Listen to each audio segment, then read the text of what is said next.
Now we're rolling. Damage Plan MMA podcast. I'm Jason. As always, my co-host, the voice of MMA in Utah, Mr. Zack Partridge. What up, dog? Was that better? I didn't change it this time. Thank you. I appreciate Jeez. that. I don't like change. We're back. Podcast number 2 of the day. We have a Fighter Spotlight podcast welcoming Mr. Trever Bradshaw back to the podcast. Trever will be fighting next Saturday night, August 28th, on the Fierce Fighting Championship card. This Saturday night. I said next. Yeah, upcoming Saturday night. I'm super excited for this fight. Obviously, Trever, I know you've gotten to know Connie a little bit because I trained a little bit down there at Wasatch, not with him, but with one of the other trainers down there. And yeah, I'm super excited for this fight, man. Welcome back. Yeah, thank you. I'm looking forward to it. I don't know much about him, but I'm just looking forward for a good fight. So I didn't realize he was an old throwback guy. So he goes back to like the Showdown days. And like I said, I know him from training down there with Mina, and him and I have talked. You know, we've gotten to know each other talking, and I kind of heard through the grapevine that he's very similar style as you. So which really makes me excited.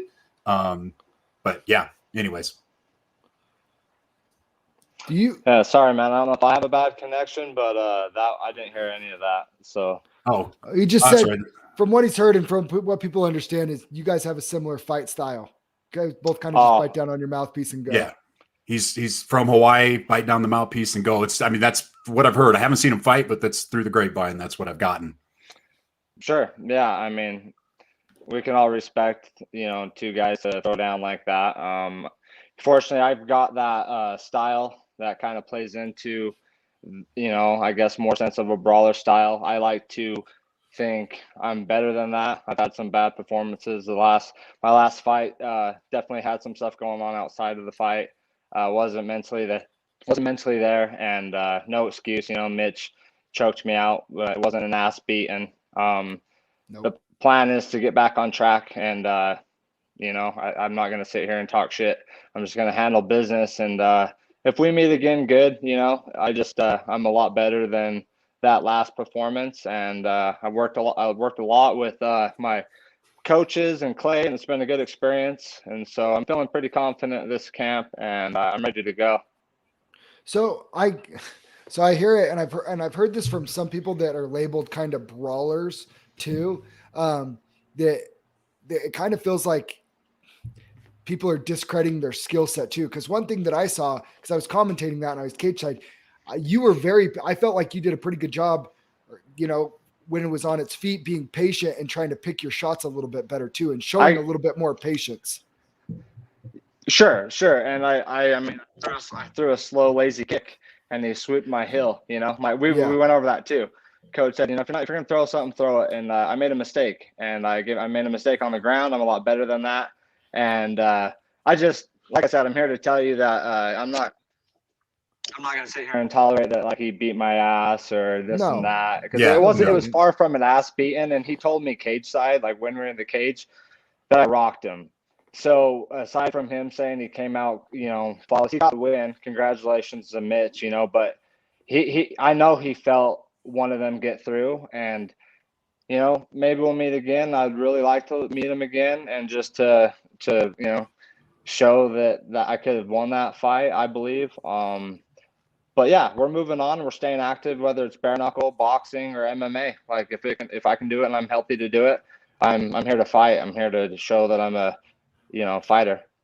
I don't know if you feel it, but from people that I've heard around MMA, and my perspective personally is, you might not have the sexiest record in the world, but I think you have a pretty good following and fan base, because all your fights are exciting, and you're the type of guy that is willing to fight anybody, anywhere, anytime. Like, as long as, like you said, as long as you're healthy, like you're down to scrap anybody. Yeah. And do you feel like you get a lot of support for being that type of a fighter, and not the type of fighter that kind of more picks and chooses his opponents?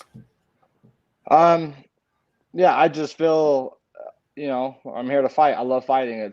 I grew up fighting. I honestly, as far as I can remember back being a kid, like I've been fighting. So I love fighting. A lot of my fights previously amateur, not, I was fighting a lot bigger. I was taking, some ridiculous fights, guys missing weight. We're coming up to 170, so we agreed that I'll make 170. So I hope there's no issues there on making weight. I've never missed weight out of all of my fights. I'm to 155, and that's where we've talked, and that's where I finally decided my last 2 fights I wanted to go to 55, but I wanted to be active, and it was brought up to fight him at 170, and I feel good, and I just wanted to fight, and so as long as he can make 170, and I'm not fighting, out of my weight class, because I'm a 155er, and I can make the 55. I feel good about it, but I also feel amazing at 170. So it's kind of just I'm kind of short. I'm kind of short, so we'll work on that distance with him. Trever, what's it like being in training camp with Clay Collard and Ryan Ault? What's it like being up there getting to train with those guys and Kesley and the whole crew up there? It's amazing. It's an awesome opportunity. I got a lot of growth, friendship wise with them. We keep everything super professional. Clay's awesome. He's a cool person, and there's a lot of different people in the fight game, and it just seems to be like the fight styles mesh well. I like to learn bits and pieces from his style, bits and pieces from other styles. But it just seems to work well with everything that we're doing, and we all get along great. What have you learned the most from Clay, training with Clay? Just patience, and just having fun. You know what I mean? I like to say, just he talked a lot about having fun. We do have a lot of fun. But yeah, I really can't describe it. I just feel that I've grown a lot as a fighter. I mean, I've been a well-rounded fighter. I haven't been able to display that in a lot of my fights, because I get caught up in the firefight sometimes. So I know there's some improvement in my fight game, what I need to do. I could fight a lot smarter sometimes, but yeah, that's all stuff that can be fixed, and I'm not going to let a loss take me out of what the main goal is. And I honestly feel sooner than later, I mean, it's going to happen. It's the perseverance and being a champion. And like you said, my record, I mean, go ahead, let it get to your head, look at my record. And I don't care about, I care about it, but it is what it is, like I know I made some mistakes in some fights that they could have been the other way.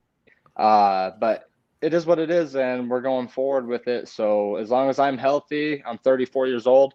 I feel like I'm 18 still. I feel great. Like I said, I learned a lot, so I'm ready to rock and roll. Yeah, I hope you took what I said as a compliment, because that's what it was meant to be. Because what I said about displaying some of your skills and stuff. The thing is in MMA, especially in MMA, especially the level that you're at, there aren't easy fights at that level, right? But you could still see progression in that. You could still see the difference between fighters that are evolving and still getting better versus the ones that are not. And that's what I was saying is, even though that fight didn't go your way, your last one, I still felt like I saw some things that you've improved in some areas. Well, yeah, I appreciate that. I feel I did sloppy. I rushed everything. I was mentally checked out. I had a lot of personal family stuff going on, which is never an excuse. You know what I mean? Like, he got the win. I'm happy for him. As long as an athlete and being professional about the sport, he can do what he needed to do. Mitch is on a tear, and he's on to that next level of professionalism, and you can't take that away from anyone. So even though I got that loss, it's still stepping in there with tough guys. And yeah, like I said, we're moving forward. So is this I'm just looking through your record, and correct me if I'm wrong here, but is this one of the first fights you've had where you're going to have a teammate? Because Kesley's going to be fighting on this card too, right? Yeah, Kez is fighting on this card. It's not the first time. Me and my coach, friend, teammate, Nick McNabb, he's been a big part of my life and my team for a long time. He fought back in the day for the first time, wanted to just get in there, and we fought on the same card, and it was a lot. Like I think I was a little more nervous for him fighting, so we kind of was like, well, if we had to choose, we wouldn't do that ideally, you know. Yeah. I just like to focus on other guys. If we're all fighting, you know, great. And maybe it was just the inexperience then, I don't know, but I was just nervous for him a lot more than I was for my fight. But I'm excited for Kez and I. You know, we talked about it. We were out in Florida together. We pushed our asses off. We work our asses off. So, yeah, Kez is a beast, dude. Well, he's coming off a big win too in LFA a few weeks ago. Yeah, he's always ready. I mean, the Collard brothers are working. I mean, it's not often they're out of camp. You know, they work hard. They take their rest when they need to take their rest, and I think we know, you know, got a good idea that they know what they're doing. Yeah. Not to take anything away from focusing on your fight, but real quick, a big story here in Utah too was you mentioned you were out in Florida. You were in Clay's corner, correct, for that fight? I'll tell you, bro. I mean, I'm not a judge. My job is to fight, and I love to fight. And man, but sitting there, I mean, I watched him whoop Pettis' ass, and that was one of the, you know, coolest memories of my fight careers thus far. Just being able to be that close to such an awesome opportunity, being in there for 17 days, training along with Diamond. He was an awesome cat. We helped him out. We love Tyler. It's just cool. You just see, Tyler's awesome. Shout out to him and his food company. They're awesome. He's a cool dude. Yeah, but it was cool. But seeing that fight, I'm telling you right now, that up and close and personal, and I can't believe the judges aren't sitting where they can see it, because there's no excuse. And if you can't see it, for hell's sakes, you could hear it. Yeah. You know, you can hear the body shots. You can, I mean, and yeah, Clay got cracked too, but he won that fight, guaranteed. In my opinion, he won that fight. That's what I was going to ask you. If you were in his corner, like, did you have any doubts going to the judges' scorecard that he'd won that fight? Yeah. Yeah, it's hard. So, I think he won that fight. Yeah, I was just gonna say, when you're sitting in somebody's corner, sometimes, you know, like I've been in a corner with one of my teammates before, and I was like, oh, like this one might not have gone his way. Like, you kind of have that pit in your stomach, and you're not sure if you're gonna get the relief or you're gonna get the sick feeling when win or lose. But like sometimes you're like, you go to judge's decision, and it's like you know, and I kind of felt like everybody thought that Clay had it. Yeah. Well, absolutely. There was no question. And then, you know, sitting there for like 11 minutes goes by in the third round, which is super odd to me that round 1 and round 2 is already calculated. Why did it take 11 minutes for round 3 to come? And it was just a shocker. And even Riley, he was even shocked. He even said it. He didn't know if he did enough or if it was going to be a draw. His face was, you know, not in the best shape, and Clay looked good. We all seen enough, you know, it's clearly biased because he's my teammate. Of course, you know, I'm going to say you can't call it unbiased because, dude, I love the dude, and he worked his ass off for that. And, dude, he fought through what majority of people can't fight through, going through, you know, alone a normal camp, dude. Yeah. The dude's a warrior, and I respect him a lot. Absolutely. Heck well, yeah. Back to your fight, Trever. Do you have any predictions for this fight? Do you have a way that you see that it's going to end? Man, he hasn't fought for a while. So there wasn't a lot, you know, to even do a little bit of digging to see his style. I've heard, you know, through the grapevine, fight style, Hawaiian, he's going to bite down.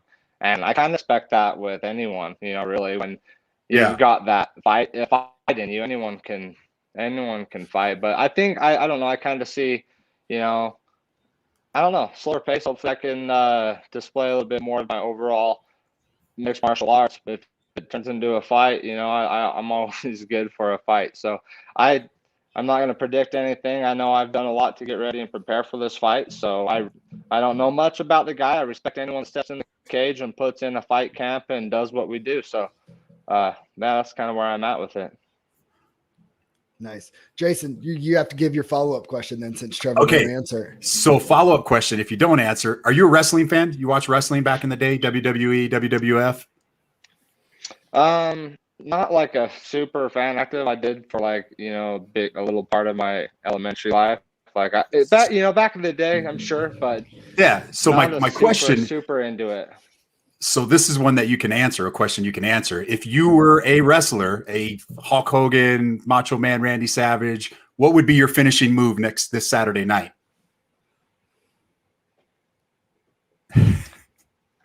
Like one of their finishing moves? Yeah. What would you be your finishing move? How are you finishing Connie Saturday night if you were a wrestler? I don't know. I think it'd be something cool off the cage or something, like they're always flipping and shit, but I don't know. That's kind of I could see like a moonsault from Trever. I don't know, man. I'm putting you on the spot, Trever. Yeah, maybe a big old like power line move, just off the cage and power line them, put them out. Yeah. All right. We'll take that. I can see that. Trevor, do you have any sponsors? I don't know. Do you have any sponsors you want to give a shout out to? No, man, just my good buddy over Jack Gorilla Shine over in Layton. He's always been part of fight camps coming through. You guys, of course, doing your thing. I like to see the growth. I like to see the community stuff. I try to keep on as much as possible. I like to support where, I got a lot going on. We're got a 1-year-old and building a home and living the, family life, which I can't thank my wife enough for. She's the biggest sponsor and support that I have. I mean, I didn't go out there and hustle for sponsors this camp. I'm not asking for, I'm saying focus. There's just a point in time where that shit don't matter to me, man. I appreciate the business and the people that helped me get here. And, some have a big group, some have a small group. And sometimes, just having a small niche of people around you is the most important thing. So the ones close to me is my family. So shout out to my family for letting me do this. Cool. Heck yeah, man. Well, we will see you Saturday night at the Maverick Center, baby. Fierce Fighting Championship. Thanks again, Trevor. Appreciate you joining us, brother. All right. Yes, sir. We Thanks, guys. Thanks, Trevor. Later.